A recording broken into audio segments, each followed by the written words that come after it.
let me ask you, what are the three keys, bro? Because well, actually, how long you been married, Sam? In February, it'll be 14 years. Damn, dude, 14 years. Nice, brother. Appreciate It's it. a long stretch. Going for 14 and 14 and 14 more For and just real, countless. I unlimited. know that's real. For real, infinity and beyond, baby. Bro, you ain't trying to. I know, bro. I'm so thankful not to be in the dating game these days. It's a mess. It looks like, bro. Shit I hear from my single people, bro. Hell no. I ain't even dealing with none of this shit. I'm thankful for that. So, how about this, bro? Give me the three keys, right? Three keys to a successful relationship or / marriage with your partner, with your significant other. I'll say that. Right. So, like I said, I've been married for like 14 years, and anything worth having is gonna be tough. So don't think that it's just a simple, you know what I'm saying, I do, because you have to deal with the person and all of her shortcomings and your shortcomings she has to deal with. So it's always got to be a match. It's always got to be a 50-50 match. I say 100-100 because you have to give 100% of yourself. She has to give 100% of herself for it to work.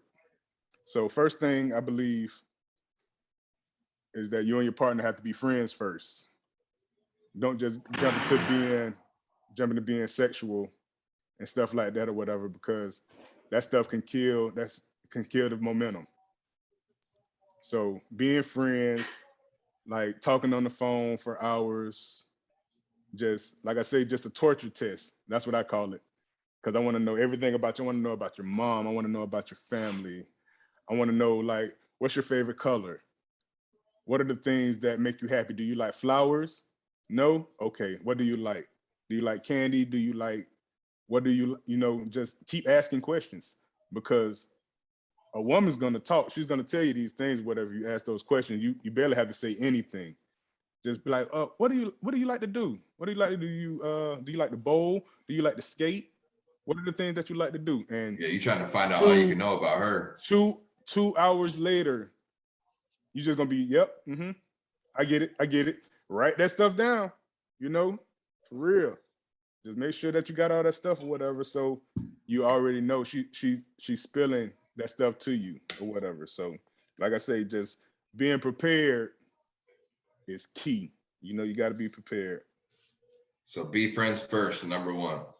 Be friends first. Yep, that's key. Number two. So secondly, if you do get to that next level as relationship partners or whatever, exclusive, you got to have that bond. And what I mean by that, your partner has to have your back, and they have to have yours. Through thick and thin, all that stuff. Even if I'm dead wrong right now, you got my back. Like, oh no, my baby right. He is right, this and that, whatever. And we're not gonna bicker in front of people. We can take that stuff to the house. Mm-hmm. We're not gonna make a mockery of our relationship, because everybody has something to say. She gonna always have your back in front of other people. Right, and if you was wrong, you get behind closed doors. She's like, what the fuck were you thinking, dude? Right, exactly. So you gotta, like I say, you gotta have that strong bond, man, that united front. You know what I'm saying? That's how you know.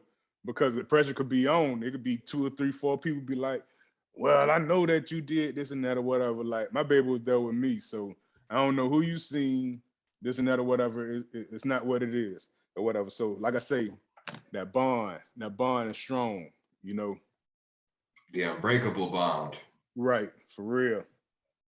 Don't let no outside influences.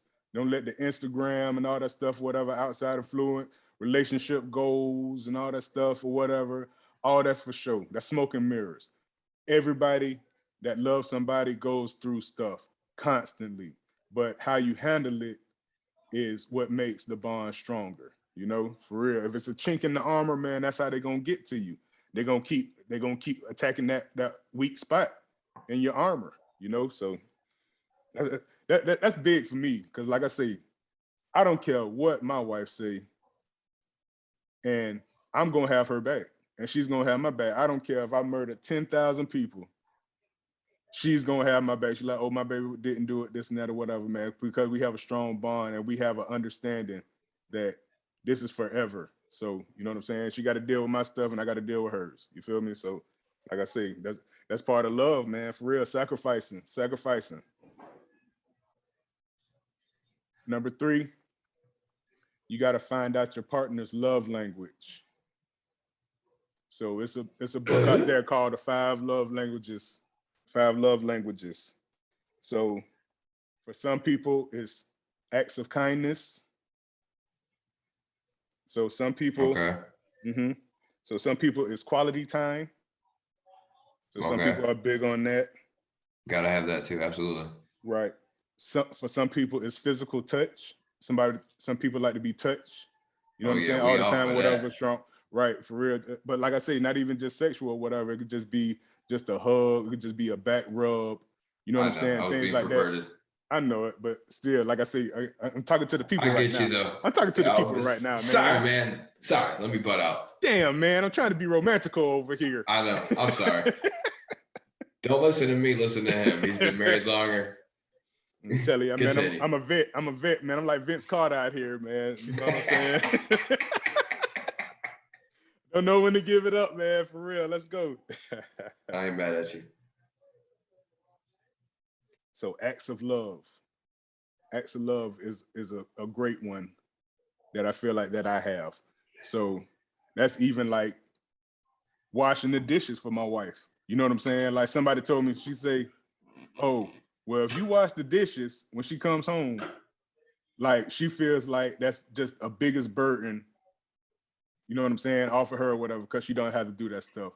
Just my wife loves that shit too. Bro, just taking the dogs out, whatever, not having her worry about that stuff. Oh, well, baby, I already got food ready. I know you had a long day. Like things like that or whatever, those are acts of love, you know? And it doesn't have to be actually like buying something, but something that's sentimental is key. You know what I'm saying? For acts of love. Yep. And I'm gonna tell you, dude, my wife loves that shit too, man. She always do when I do the dishes, and I don't do them as much as she does them, but I do them. I do more than my fair share. I do them, you know, every week usually, whatever the case may be. But every time I do them, she's always like, baby, thank you so much for doing the dishes. I'm like, what you mean thank you? It's not your fucking job. Like they're my dishes too. You know what I'm saying? Like for real. But that just take that extra pressure. Yes, man. Because you know, women, man, they think, man, 10,000 times a minute, man. So we're just like freaking like, oh, we're just gonna think of this one thing. We're gonna do this one thing, you know. Their mind is always going, man. That's just the power of a woman's mind, you know. For real, they can think of 10,000 different things, have everything sorted, have exactly how they want it to go. And if one thing is wrong, man, that junk will break that junk. You know what I'm saying? Like it'll break all that stuff down, and she'll get aggravated. She'll start, you know what I'm saying, getting bitchy, like anything, you know. So, like I say, that's just a woman's head though, man, because they're so emotional and stuff like that or whatever. Like, oh, I want to get this stuff done, and it's all for you. It's all for, you know what I'm saying, the house and stuff like that. So that's what's up. So to summarize, number 1, Sam's list for a successful relationship, which is significant other. Number 1 on Sam's list would be being friends first. Number 2, you got tight bond. Gotta have a tight bond. Gotta have your girl or your man's back all the time. No wavering. And number 3, you have to know your partner's love language. Acts of love, physical touch, words of inspiration, receiving gifts, quality time. That's good shit, brother. There you have it. The 3 keys to successful relationship from your boy Sam Bam over here. Definitely. I've been married for a long time, man. This ring don't come off.